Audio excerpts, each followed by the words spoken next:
Good morning, everybody. Welcome. Hot Takes Goodman and Hurdle. Bruce still chasing Bruce Springsteen around Europe. That stalker that he is just can't get enough. He and his wife are somewhere in Europe with Bruce Springsteen. Not literally in the same room, but you get my point. I mean, have you ever seen, Troy, a band 50 times or have wanted to have seen a band at least 50 times? Yeah, I'm not that guy. Yeah. I mean, the bands I grew up with, U2, The Cure. Yep. I mean, you just wouldn't see. They're not bands you would want to see. I mean, Right. maybe U2, but you just don't. I mean, Springsteen, like the Grateful Dead and the Rolling Stones, they create an audience that's just different. But yeah, I've seen U2 twice. I think that's how Motley Crue. I think one. I'm not a guy that's going to see a band more than twice. I love the music, but I'm not a concert guy that way. Yeah. Hey, I want to tell you about a great place to go if you love sports, the Sportsbook Bar and Grill. They're in the DTC and Highlands Ranch. They're my hometown, for lack of a better phrase, sports bars. I started going to the one in the DTC about 15 years ago. And then eventually they opened the location Highlands Ranch. The food is absolutely outstanding. Just how good is their food? You know, I hear people say all the time, I love the wings at Hooters. Really? I tell you what, I don't know too many people that get wings at Hooters takeout. Do you? Not usually. No. So at the sports book, I order takeout from there all the time. That's how good the food is there, whether it's the cheese curds, whether it is the egg rolls that are Southwest Philly inspired, tremendous, great burgers as well. I don't know if this sounds good to you, but do you like the combination of gorgonzola and fig jam? Yeah, that's not on my radar. So basically, for you, because you're more of a meat and potato guys, ketchup and mustard is pretty much as far as you go. No, I mean, I don't eat beef, so I eat a lot of stuff that tastes different. But Yeah. there's certain things that I'll try wicked different sauces with seafood, especially. Okay. But so whatever you're saying, I'm intrigued, but I can't say that I've had it. You would love it. And by the way, if you like sauces, they have too many sauces to count for their wings at Sportsbook Bar and Grill. Not to mention, of course, they have all the major packages, but you know what else they have? They are big, big, big on European soccer. You can see all the matches there. You can see rugby matches there, UFC matches there. It's a sports bar that was built by sports fans. How Nice. you would build it, that's how they built it. Go check it out. DTC Highlands Ranch, coming soon to Parker, the Sportsbook Bar and Grill. Time now for the lead. The lead is presented by Sasquatch Casino, a family-owned casino that treats you like family. We were treated to a press conference yesterday. Josh Kroenke, new Executive Vice President of Basketball Operations, Ben Tenzer, and new Executive Vice President of Player Personnel, Jon Wallace. They all met the media yesterday. And about halfway through, Josh Kroenke made a headline he did not intend on making. I think that for us as an organization, going into that second apron is not necessarily something that we're scared of. I think that there are rules around it that we needed to be very careful of with our injury history. The wrong person gets injured and very quickly you're into a scenario where that I never want to have to contemplate, and that's trade number 15. Okay, so let's just say for the sake of argument, you are our good friend Nick O'Hare, the Executive Vice President of Media Relations for the Denver Nuggets. If you could get in Kroenke's ear before that press conference, knowing he'd be asked a question similar to the response that he elicited, how would you tell him to do it differently? I mean, you just never mentioned the scenario that you would trade Nikola Jokić. I mean, there's no scenario that you could convince any fan, really anywhere, that you would benefit from trading Jokić, given his talent, given his age, and given that he won a championship here that no one else ever has. It's just some things are better left unsaid. We can all make inference that, hey, if you had a bunch of injuries and you were devastated, would that come up? Perhaps, but It's so far-fetched that just the end of that sentence should have been, some people would say we'd be in a scenario where we'd trade Jokić. That is idiotic. We would never trade Jokić. We would consider selling the franchise before we traded him. Like, you just don't say it. Even if you think it in your worst case, mom case scenario of teenage driver, you never say it. You just don't say it out loud. Do you think that after it came out of his mouth, and he's a really smart guy. He is. He said, Oh man, I kind of fumbled over that one, and I wish I could have it back. Or do you think he meant it? My guess is Josh didn't understand what it sounded like in a soundbite. Right. He Yeah. was saying it almost like, "Hey, man, if you ever get to that scenario," like Yeah. I think in his mind it was in jest, but when you see the soundbite, Yeah. there's no sense of humor, there's no sarcasm. It's stated so matter of factly. So Yeah. to answer your question, Eric, I think that he thought he was saying. My guess is he thought he was saying it more in jest, and then when you watch the soundbite, you're like, it didn't seem in jest. It felt like a matter of fact. So if he was going to say it, which he never should have, you say it and then start laughing like, you guys know I would never do that. There had to be a punchline to it. It was Right. a joke without a punchline, and it just hung in the room. Okay. Overall impressions of the three guys and what they said, their body language, so on and so forth. Let's really drill deep on the psychology of every single word of everything that they said, Troy, for the next 40 minutes. Let's really dig deep. And I could not be kidding any more than I am right now. I'm glad that you're laughing. Overall, what were your impressions specifically of the two new guys? And obviously, we just addressed Josh, but if you want to comment on that as well, that's fine. Yeah, listen, I left hearing the press conference believing that these two had a chance to work together because they have an existing relationship. I'm not crazy about collaboration in sports because I do believe you need an ultimate decision maker. The fact they know each other. They have one. They have an ultimate decision maker. Yeah, and but you're talking about Josh Kroenke? Well, here's the thing, and this is what I find interesting, and I'm curious to know your thoughts on this. Okay. Inevitably, it's the owner who signs off on any deal. Generally speaking, specifically major ones. Pick a sport, any sport. The owner is always going to be involved. Stan and Josh were certainly involved in the Rantanen trade. Were they involved in, bringing in an eighth defenseman? Probably not. But major deals, they will be involved. And, as you're trying to reshape your roster and you have very limited flexibility, I think every decision is a big decision. So why does it really matter if we're saying, well, Josh is making the final decisions because there's no GM title, when in actuality, in theory, he's making the final decision anyway? I mean, I'm going to tell you why. You need the autonomy to work as a GM without having to consult your owner on every little thing you're saying. If I'm in discussions with another GM and he's asking for another pick or he's asking for another player, I have to call him back 5, 6, 7 times to say, well, I got to run it by my owner. I got to run it by my president. The best GMs have autonomy and they get it to the finish line knowing how their owners think and say, okay, here we go. If you have to run stuff by people, to me, they just created another level of bureaucracy. It doesn't mean it won't work. I just don't understand why it was necessary to do it this way. He used the word, meaning Josh Kroenke, unorthodox. And they've done it that way. You've pointed it out, Eric. They've benefited from hiring people with no experience who've been really good at it. But the GM thing is just a little odd because Josh was like, well, I could make the calls. Ben could make the calls. Wallace could make the calls. Yeah. I don't like that. And I can tell you, opposing teams need to know who to call. That's the issue. Internally, you can convince me that your process works. But it's like the old toothpaste is out of the tube. Once you say all this, it doesn't control how other people receive it. So if I'm with the Nets or I'm with the Raptors or I'm with the Hawks, who do I call today? Do I call Tenzer? Do I call Wallace? Do I call Kroenke and say, screw it, I'm not dealing with these two guys? And then does it immediately undermine their authority that Josh now has to, as he's traveling to Europe, get off a plane and say, hey, you need to call so-and-so? I mean, I'm being a little over dramatic here, but that's my issue with it.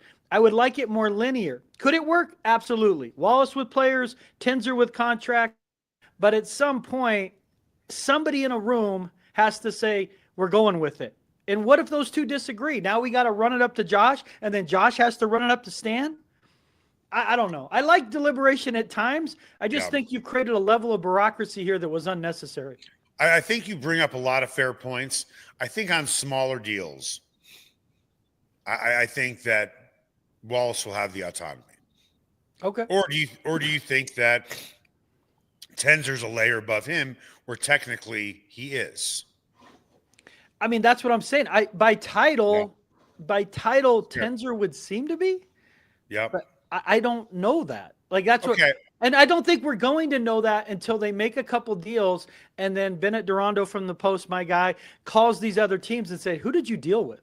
What did it Right. look like?" Like we can speculate, but until they make a few deals, maybe it is as simple. Hey, that was Wallace's deal. That's Tenzer's deal. Okay, Well, it's a little confusing right now to yeah, me that's how it's fair. going to work. And they're not going to present it as Tenzer's deal or Wallace's deal.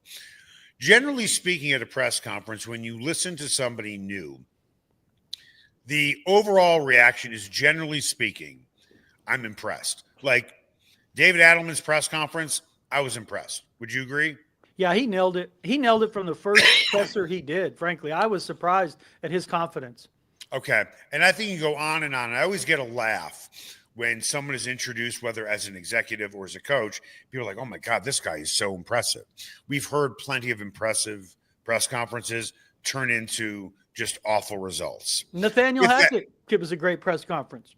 That's He was right. the worst coach for me in Broncos history. So outside of baby Josh McDaniels. With that, how impressed were you by Wallace? Yeah, I I'm wasn't. not trying to pick on him, but I will tell you, I'll just come out and say it first. I'm sure he's very capable. I have no doubt. People say about him, he's a very friendly guy, easy guy to get along with, knows his stuff. But I'll be honest with you, that book of cliches he brought up there with him, he got through all of them and then made up a few. And again, I am not suggesting that this guy should not have been hired. But when I listen to him, I'm thinking, is what I want to negotiate with this guy? Yeah, it was like that's how I took it. He's negotiating with me, and it's one cliche after the next. When we listen to Adelman talk, it was in depth and it was thorough and it was poignant and it was provocative. Tenzer can be that way a little bit, although he doesn't say much either. But with Wallace, I don't want to say that I was disappointed. Then again, it was the first time I've really listened to him chat. Again, not suggesting he's not going to be great at the job. Notice how I keep, saying, but, because I'm trying not to slam him. But am I the only one that looked at Wallace and said, I don't know? It was just underwhelming. It was like he listened to Nickelback on loop before he jumped up there, and every cliche that you've ever wanted to use in a song, he used. And what was surprising to me, because when Josh introduced him, he was like, it became very obvious after talking to Wallace that he was the guy. So I'm like, okay, I'm interested to hear him. Right. When you're team president, and Josh is smart, he commands the language. This is a bright guy. Yeah.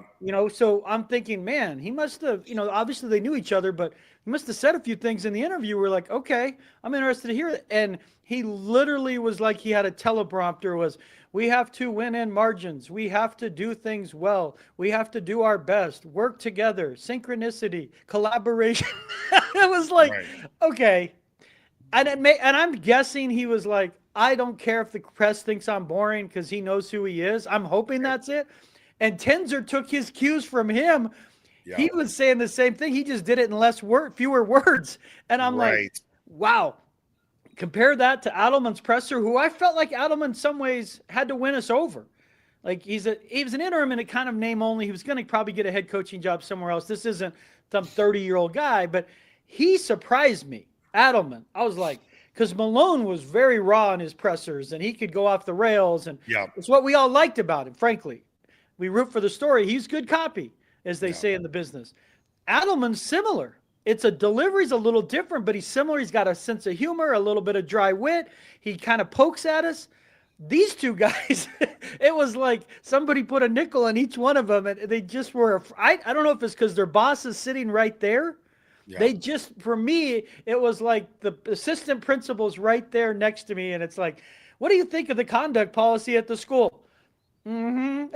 It's like, I don't know. I mean, I'm not going to say it's a reflection of the job they would do, because I've known a lot of people behind the scenes, especially in baseball, who are entirely different than you'd ever see in a presser. But I'm with you, Eric. I felt Wallace in particular was underwhelming. Yeah. That I was like, man, he's going to impress us. He basically won the job with the way he talked to Josh Kroenke. And the way he talked in the presser yesterday, I wouldn't have hired him. I would have been like, thanks. Right.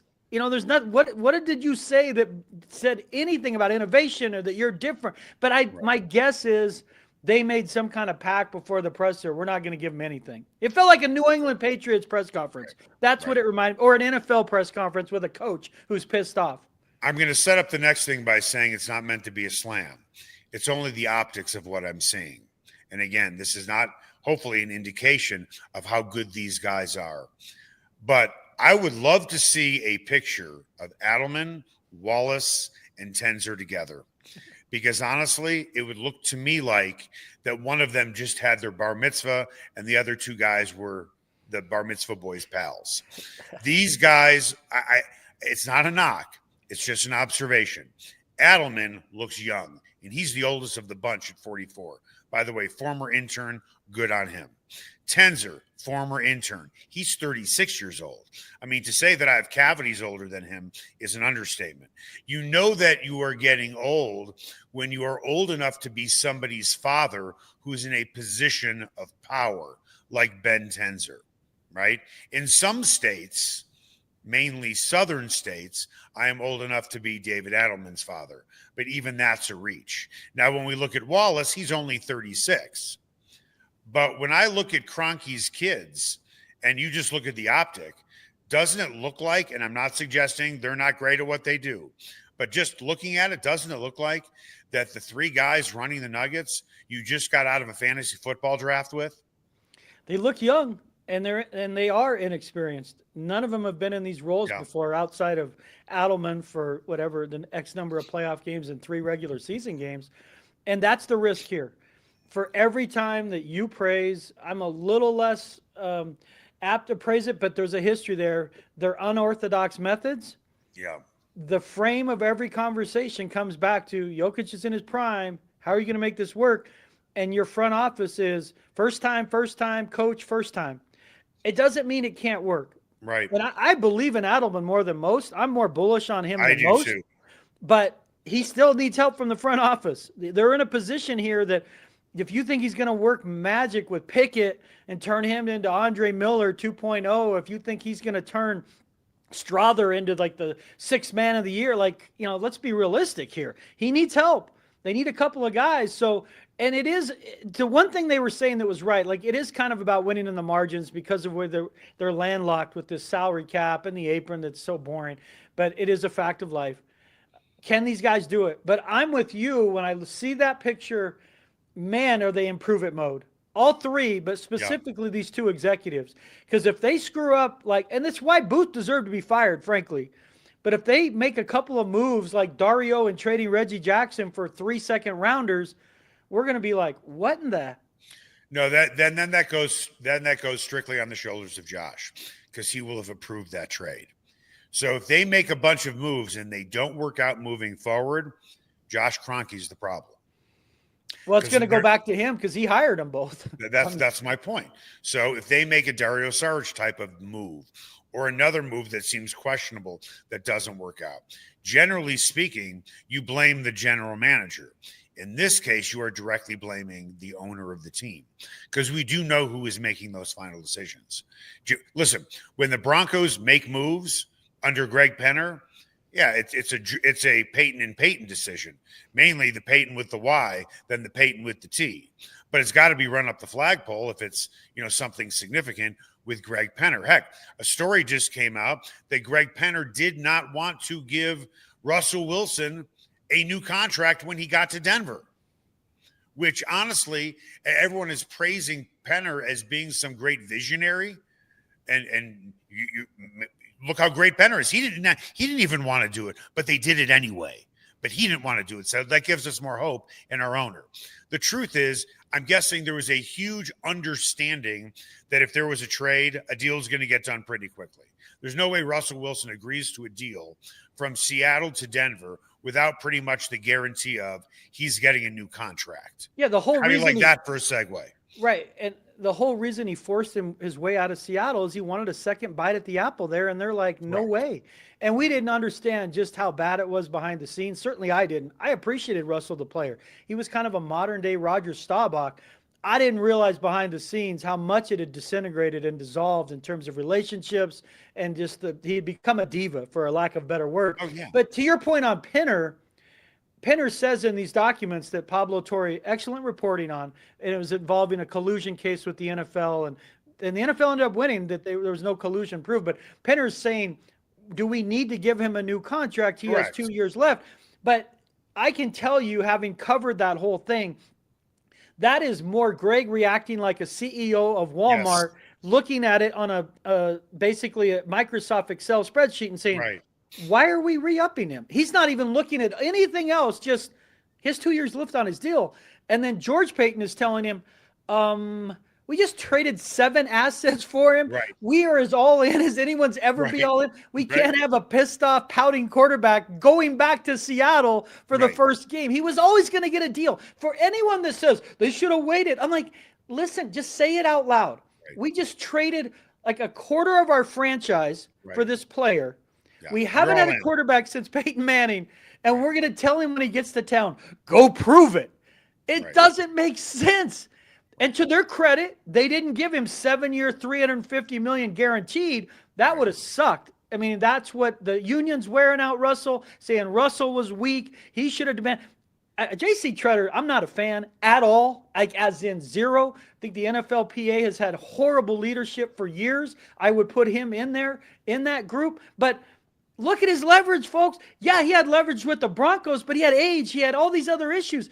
To compare him to Lamar Jackson is so ludicrous at where they were. Now, Russell in his first contract with Seattle extension, that's fair. To say he can get more than Lamar Jackson at that stage in his career, come on. Come on, NFLPA. I'm going to defend Russell there. I love the fact that he asked for it. It's ballsy. They were never, ever, ever, ever going to give him $350 million guaranteed. Never going to happen. Coming up after the break, we want to dive into the draft really quickly, and I know the Nuggets don't have any picks. The question is, do they really even need another player in the 20s on the roster when they have so many young guys already that they need to develop? Or do you want them to have a pick just so they have collateral and they can trade something? We'll get into that next, as well as a great article on NFL.com called Way Too Early NFL Predictions. One of them has to do with the Broncos. What is it? That's next. Spice up your next night out at Nola, Jane, and Lodo. Authentic Cajun cuisine like andouille sausage gumbo with dirty rice, crawfish etouffee, as well as 6 different po' boys like soft-shell crab and shrimp. Come in before or after a game at Ball Arena. Host a party or party on their rooftop deck overlooking Market Street during happy hour from 11 a.m. to 5. Plus, Nola Jane caters, delivers, and the kitchen is open late night. Make Nola Jane your new favorite spot to eat, drink, and party like it's Mardi Gras. Ferguson's Heating and Cooling is the best in Denver, and their customers agree. Ferguson's has 165 5-star Google reviews, and here's one from Betsy. Highly professional, prompt, and honest. I switched to Ferguson's when I became aware my former company was trying to sell me a whole new system I didn't need. Ferguson's is an honest, working, family-owned business that'll give you a fair price, the highest quality parts and equipment, and they always show up on time. You can trust the Ferguson family like you trust your own family. Go to fergusonsheatingandcooling.com. Everyone has their favorite sports bar. Mine, the Sportsbook Bar and Grill in Highlands Ranch in the DTC.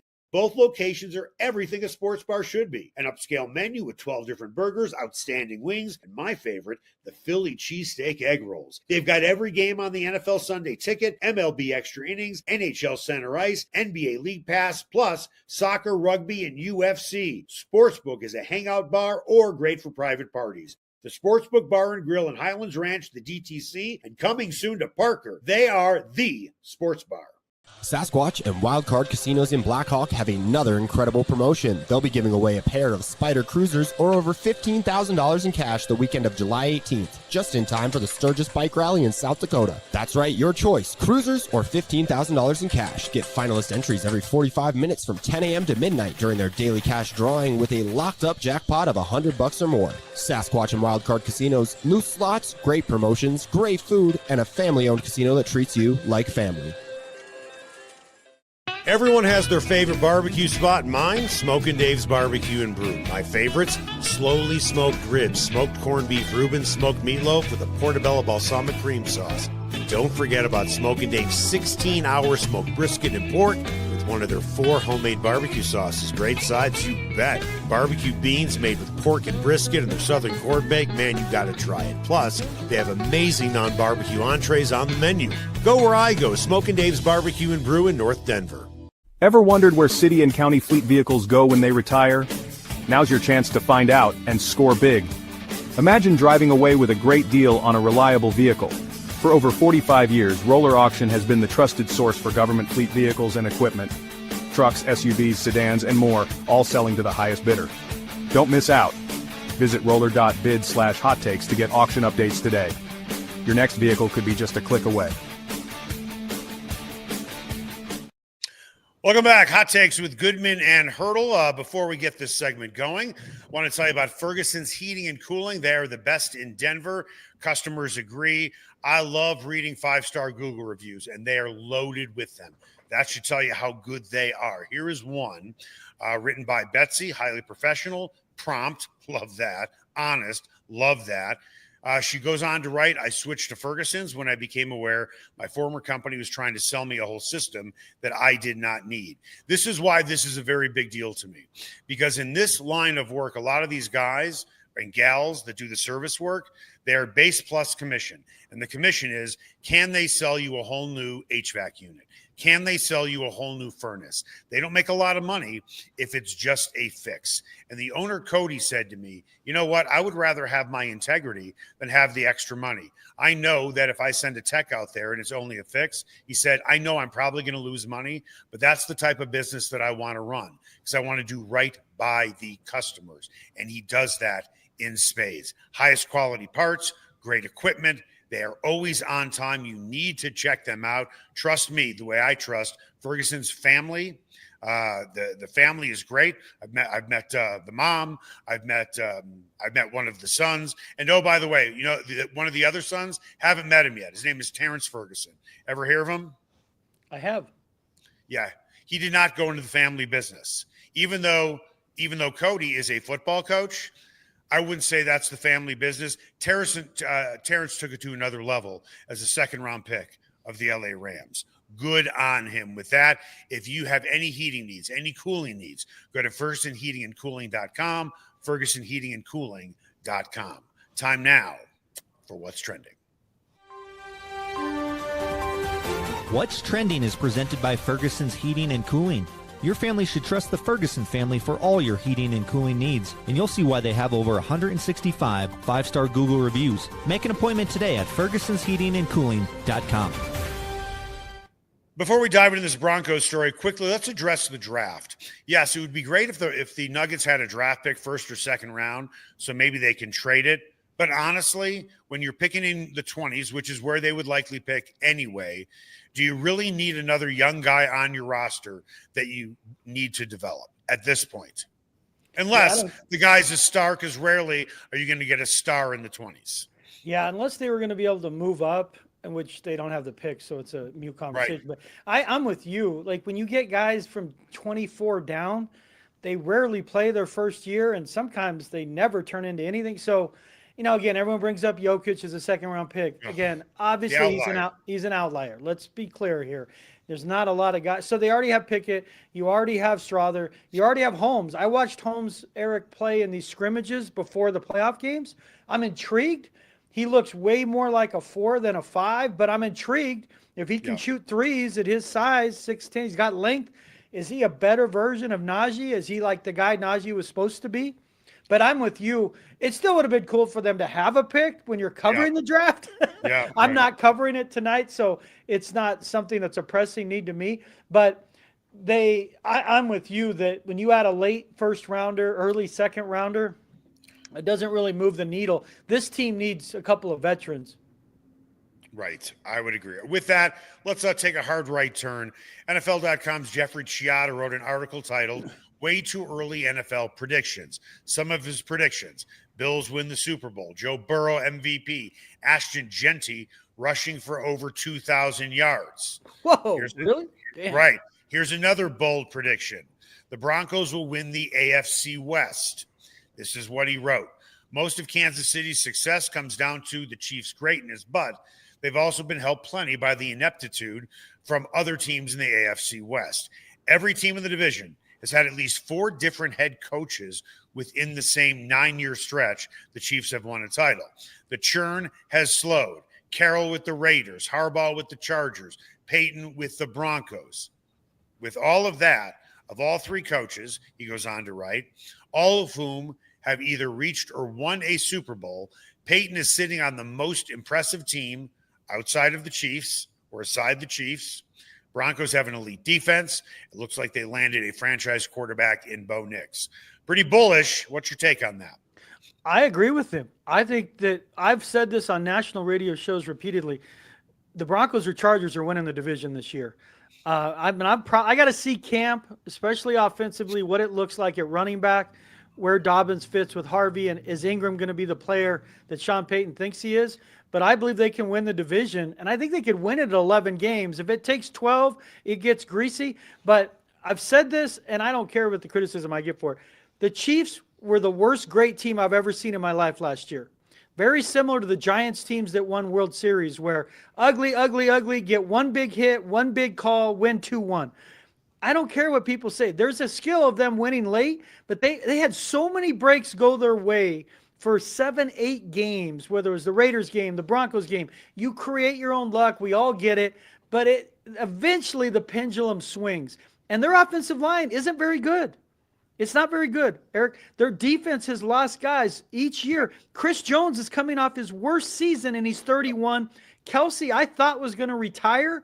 I mean, he might come back better, but he's not going to be the Kelsey from 3 years ago. They're vulnerable. This is the year the Broncos realistically can win it. And if they don't, I think the Chargers could. But having to play the Chiefs in December doesn't help, because that means you're probably going to split with the Chiefs. You're not going to sweep them, because Denver, I think, is 3-18 in December in Kansas City. But I agree with it, that the Broncos can win the AFC West. The Chiefs have won it 9 straight times. But think of it this way. And it's not apples to apples, but when the Patriots finally lost Brady and they basically, their offense got so basically impotent, the Bills and Dolphins finally caught up because they had quarterbacks. I think it's the same thing's happening in the West. Better coaches, stable situation at quarterback, and Denver's their X factor, that defense could be the best in the league. Okay, so real quick, give me a quick answer before we drill down deep. If I said I'll make a bet with you, and this is all hypothetical, you'd pick the Broncos to unseat the Chiefs of the other 3 teams. Is that fair to say? That's fair. I'll bet you $50 straight up that the Chiefs win the division. Straight up. You taking that bet? I am, yes. You are. See, this is why I'm not. No, you're saying I'm taking the Broncos still? You're taking the Broncos. You taking that bet? Yes. Okay. I'm not. Not because I don't have faith in the Broncos. It's because I need to see buckets and buckets of water dumped on the Wicked Witch of the West. Then I need to walk on the Wicked Witch of the West clothing, and I need to stomp my feet and keep looking down and pulling up the dress. Not that way. You know what I mean. Pulling up the dress to make sure she's gone. There are very few players in sports history where you just kind of say, I'm not betting against them. I'm just not.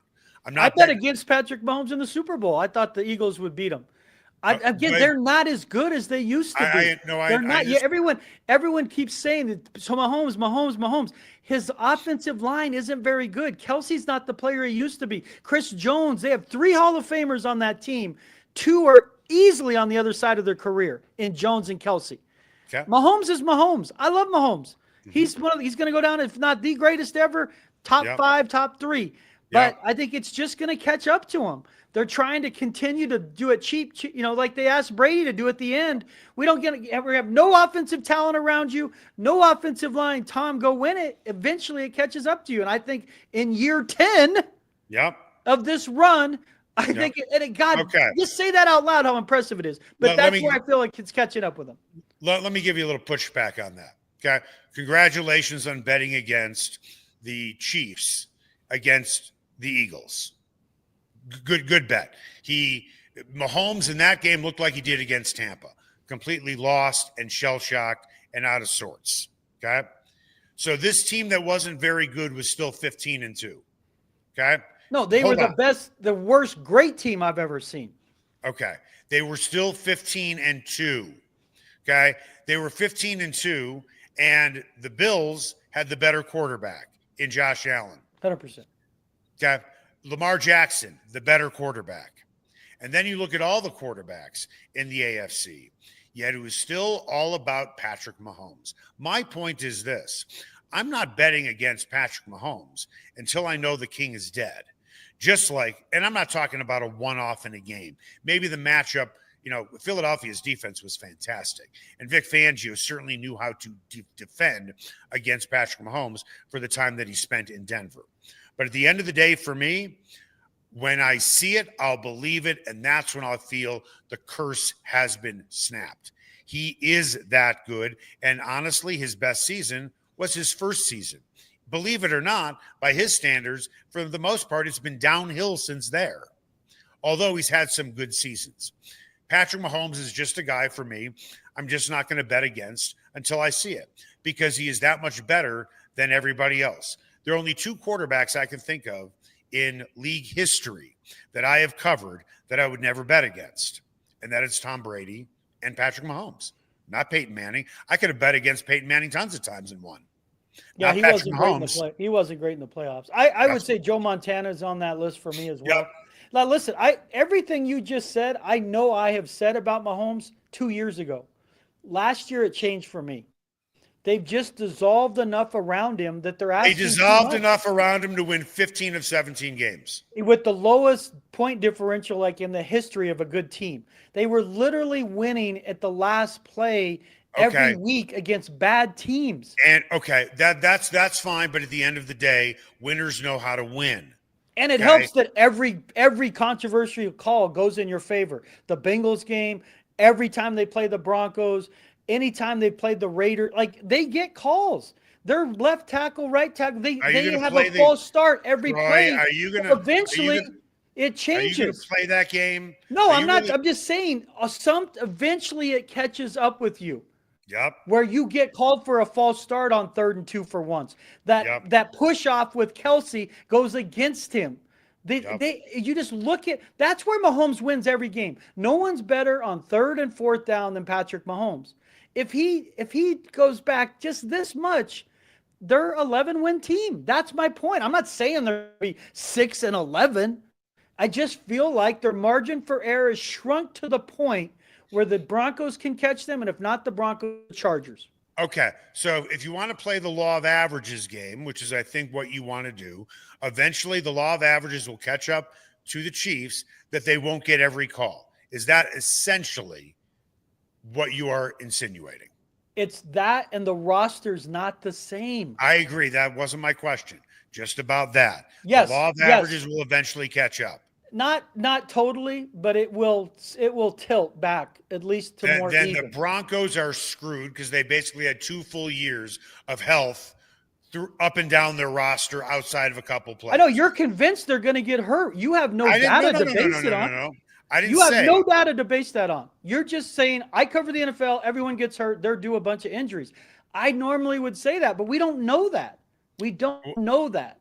Well, okay. You don't know that they're going to have a bunch of injuries. I didn't say that, Troy. But that's what you're saying based on law of averages. They're going to have a bunch of injuries. Well, I'm saying law of averages is based on the fact that if you look over the course of time, calls eventually even out. And for the Chiefs, it's the pendulum starting to swing. And we saw it in the Super Bowl. I think there's a better chance of the law of averages catching up to a team being healthy 2 years in a row. And I'm not suggesting they're going to get hurt. I don't want them to get hurt, but to basically have a clean bill of health almost every single game, where you look at the injury report and it's, for some teams, week 15, it reads more like a book. For the Broncos, it reads like a pamphlet with just a couple of names out there. What do I think when it comes to the law of averages catching up more? Injuries than calls. And here's the reason why I'll say that. Because Michael Jordan always got calls. Great players always get calls. Patrick Mahomes is still going to get calls. I hate to be the bearer of bad news. Travis Kelce is going to get calls. The Chiefs have been so successful that it is truly ingrained, not rigged, not Roger Goodell walking down from the mountain with 2 tablets saying, "Do not penalize the Chiefs." That stuff I believe will continue more than a better chance of the Broncos not finally suffering some injuries, because eventually it's going to happen. And we have seen what a 10-win team looks like with almost no injuries.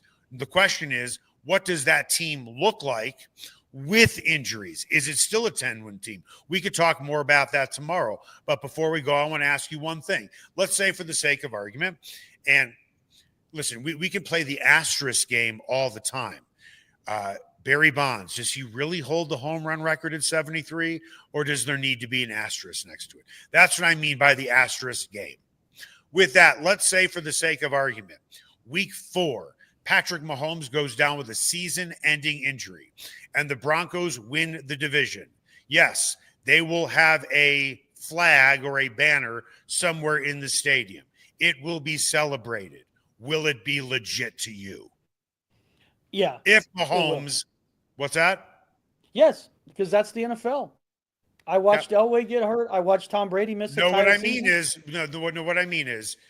have the Broncos overtaken the Chiefs if Mahomes plays 4 games and is out for the rest of the season? Would you definitively say not only have they literally and figuratively snapped the streak, but would you say the Broncos have taken over the Chiefs? I would have to see how they did it.